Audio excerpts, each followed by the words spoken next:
Vrata osnovne šole 8. talcev Logatec so po tednu dni ponovno odprta s 700 učencem. Prejšnji teden pouk namreč ni potekal. Šola pa je bila učencem in ostalim krajanom na voljo, da so se lahko v njej pogreli in dobili topel obrok. Logatec je bil namreč brez električne energije 8 dni. Je bilo mrzlo v hiši in smo se počutili bolj slabo, vsi smo bili bolj slabe volje. Dobro je bilo, ker smo bili pol z družino bolj skupaj in smo se pogovarjali in igrali skupaj. Meni je bilo v redu, ker ni bilo šole, ker ni bilo pouka, ni bilo treba učiteljev prenašati. Ja, prejšnji teden smo smučali in skakali čez skakalnice, ko smo jih izdelali sami.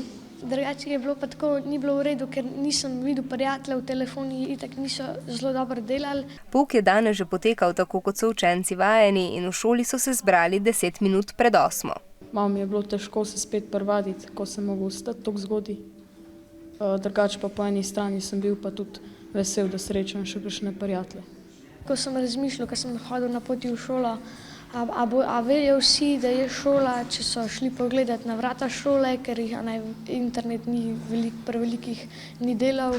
A strah je bil odveč. Ker pa je pouk odpadel kar 5 dni, bodo učenci in učitelji manjkajoče dneve morali nadomestiti. Pouk bo tako potekal tudi kakšno soboto in v popoldanskem času. Ni mi glih v redu, da bomo mogli v soboto v šolo, ampak bolj škoda nam bi počitnico vzeli. Vsi skupaj pa si želijo, da se takšna naravna katastrofa ne bi nikoli več ponovila.